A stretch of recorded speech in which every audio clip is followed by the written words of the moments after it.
오늘 저희가 함께 읽은 이 본문의 말씀은 마태복음에서 매우 중요한 전환을 다루고 있는 장면입니다. 예수님께서 그동안 수많은 표적과 이적들을 보여주셨음에도 불구하고 백성들은 여전히 예수님 사역의 의미를 깨닫지 못하고 있었습니다. 그런데 이러한 상황 가운데 예수님께서 제자들에게 매우 중요한 메시지를 지금 전하고 있는 장면이기 때문이죠. 그 메시지는 바로 처음으로 자신의 죽음과 부활을 제자들에게 알리고 예수님을 따르는 참된 제자의 길이 무엇인지를 제자들에게 알려주시는 것이었습니다. 제자들을 향한 예수님의 이러한 가르침은 2000년 전에 예수님과 함께 있었던, 그래서 그 가르침을 직접 받았던 12 제자들에게만 해당되는 내용은 분명히 아닐 것입니다. 왜냐하면 이 자리에서 또 각 가정에서 예배드리는 모든 분들은 예수님을 나의 구주로 또 나의 주인으로 고백한 분들이기 때문입니다. 오늘 이 본문의 말씀은 우리를 부르시는 예수님의 이 거룩한 부르심 앞에 우리가 올바로 바로 반응하기 위해, 그리고 주님을 따르는 온전한 제자의 삶을 살기 위해 저희가 반드시 기억해야 되는 두 가지 교훈을 우리에게 전달하고 있습니다. 본문의 말씀이 전달하는 이 두 가지 교훈을 우리가 함께 살펴볼 때에 연약한 우리를 도우시고 또 우리를 인도하시는 주님의 그 은혜를 경험하는 저희 모든 성도님들 되기를 주님의 이름으로 축복합니다. 첫 번째로 본문은 우리에게 필요한 것이 예수님이 어떠한 분이신지를 분명히 알고 또한 우리의 입술로 고백하는 것이 주님을 따르는 데 있어서 먼저 필수적인 조건이라는 것을 우리에게 전달하고 있습니다. 빌립보 가이사라는 팔레스타인 최북단에 위치한 지역입니다. 이 지역에서 예수님께서 제자들에게 이렇게 질문하고 있습니다. 사람들이 인자를 누구라 하느냐? 여기에서 인자는 사람의 아들 곧 예수님 자신을 가리키는 단어입니다. 이러한 예수님의 질문에 제자들이 다음과 같이 대답합니다. 더러는 침례 요한, 더러는 엘리야, 어떤 이는 예레미야 선지자 중에 하나라 하나이다.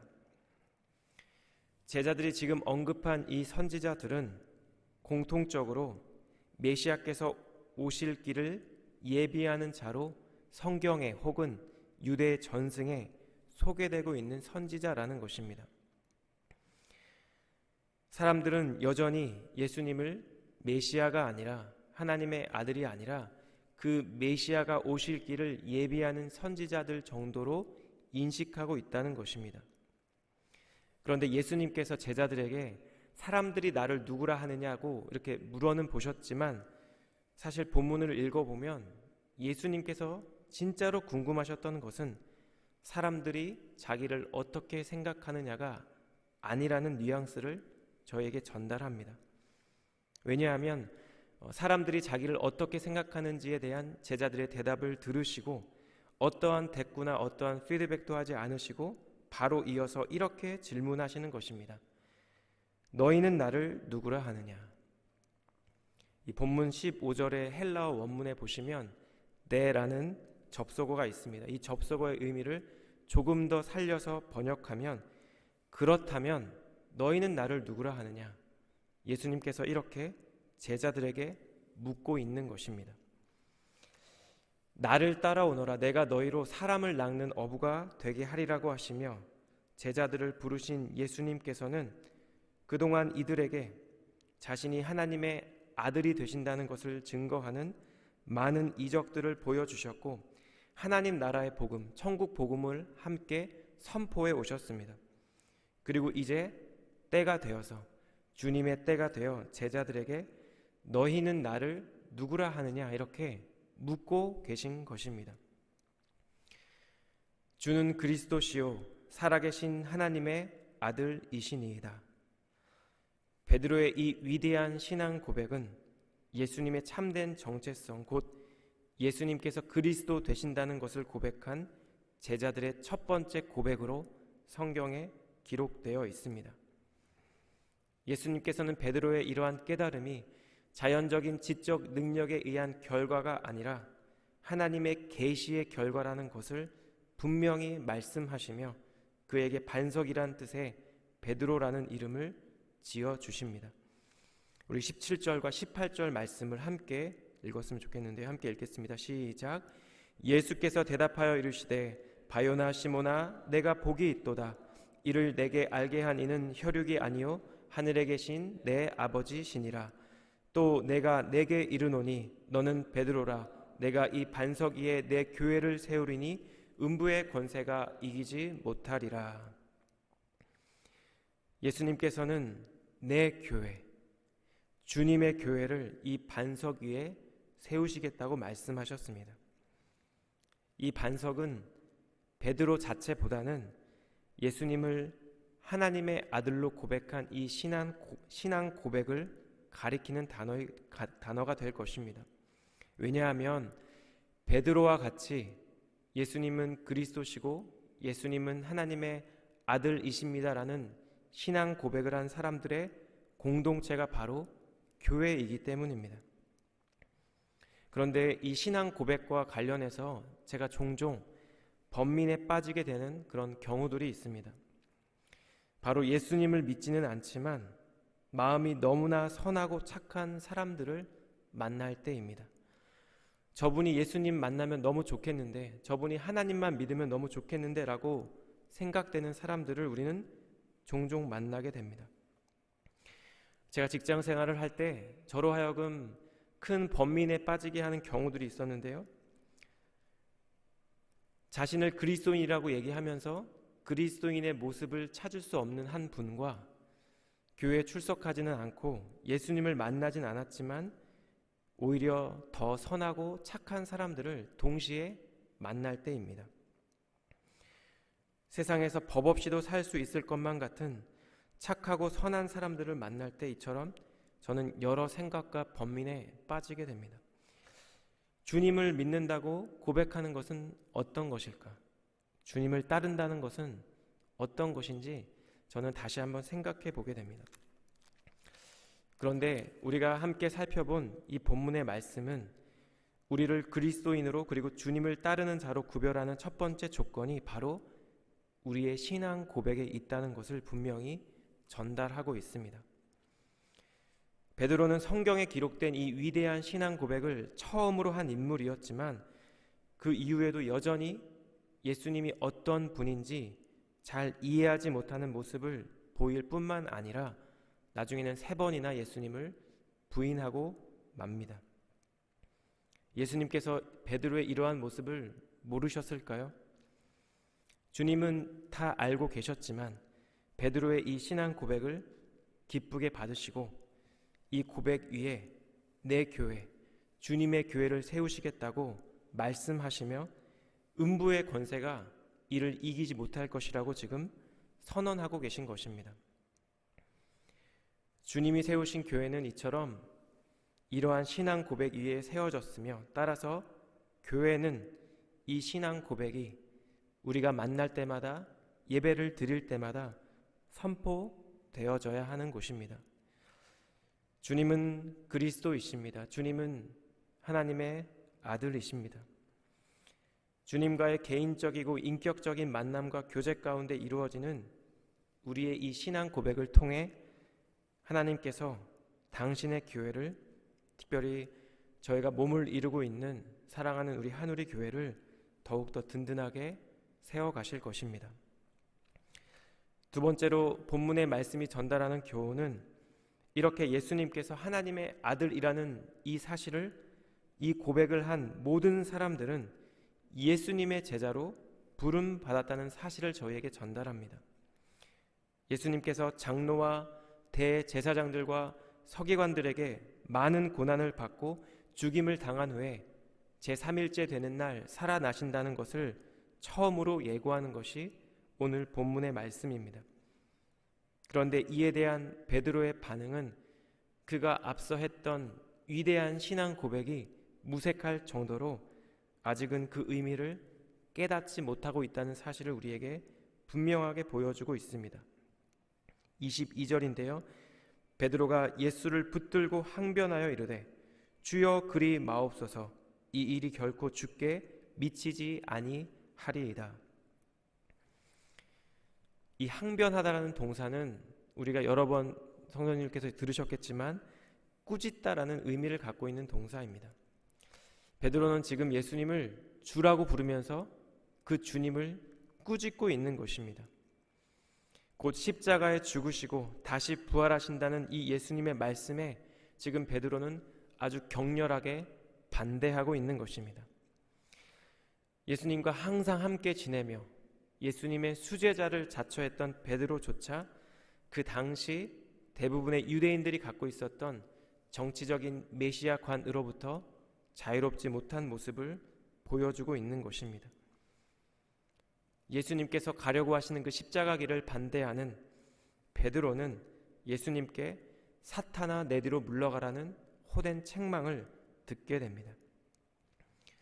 그렇다면 주님이 지금 말씀하고 계시는 그리스도의 길, 그리고 그리스도를 따르는 참된 제자의 길은 어떤 인생일까요? 우리 함께 24절과 25절을 함께 읽겠습니다. 시작. 이에 예수께서 제자들에게 이르시되 누구든지 나를 따라오려거든 자기를 부인하고 자기 십자가를 지고 나를 따를 것이니라. 누구든지 제 목숨을 구원하고자 하면 잃을 것이요 누구든지 나를 위하여 제 목숨을 잃으면 찾으리라. 예수님의 이 말씀은 주님을 따르는 길이 다른 타 종교들이 제안하는 편안한 산책길이 아니라 자기를 부정하고 자아의 죽음에 이르는 십자가의 길이라는 사실을 분명하게 말씀하고 있습니다. 특히 예수님은 누구든지라는 이 단어를 여러 번 반복해서 사용하시며 이 제자도의 부르심에는 그 어느 누구도 예외가 없다는 사실을 강조하고 있습니다. 그렇다면 십자가의 길은 무엇일까요? 예수님 당시 이 십자가 형벌은 로마 제국의 반란을 일으키거나 아니면 악한 죄목으로 사형을 선고받은 특별히 하급 계층의 사형수들에게 행해지던 형벌이었습니다. 고린도전서 1장 18절 말씀에 십자가의 도가 멸망하는 자들에게는 미련한 것이요라는 말씀이 있는데요. 이와 같은 인식이 당시 십자가에 대한 일반적인 인식이었습니다. 십자가라는 단어는 잔혹한 수치, 미련함, 저주가 동반되는 단어였습니다.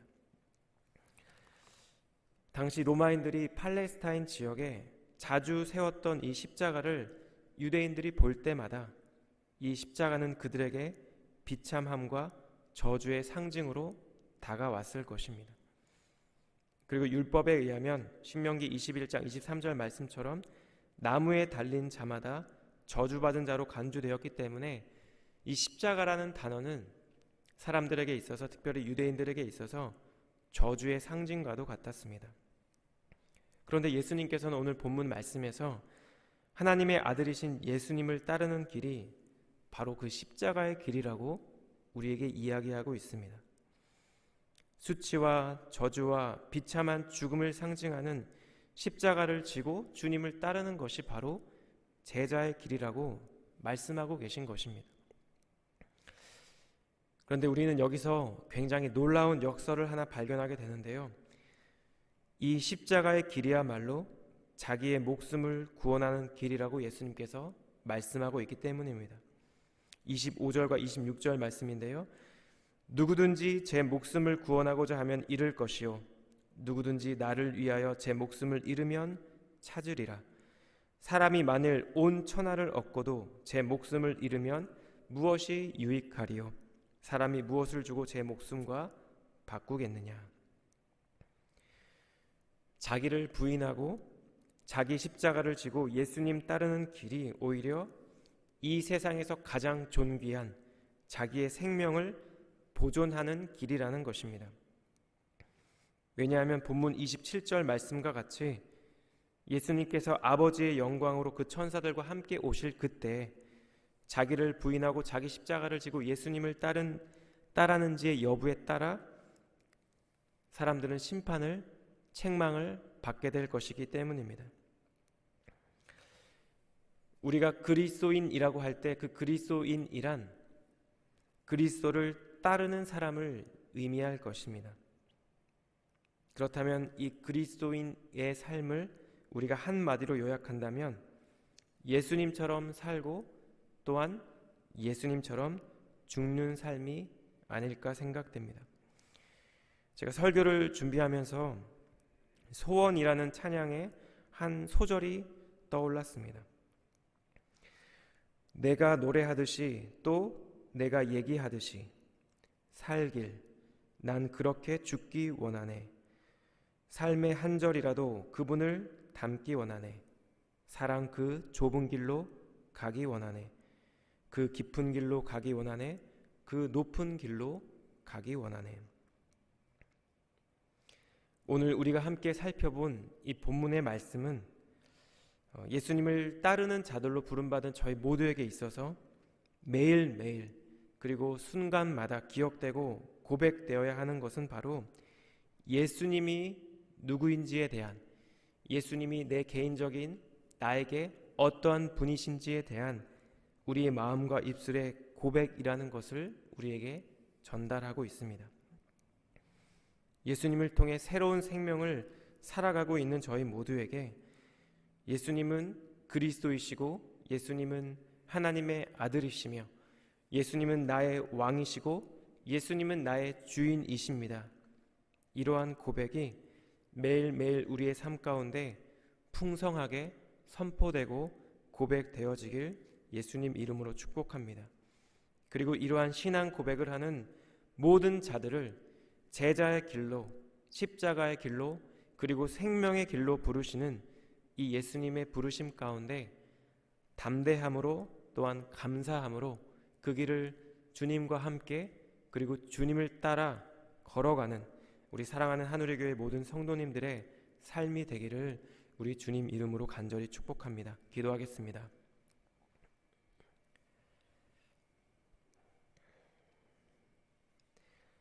하나님, 우리를 창조주 하나님의 자녀로 삼아주셔서 예수님을 그리스도라 고백할 수 있도록 은혜 베풀어 주심에 다시 한번 감사를 드립니다.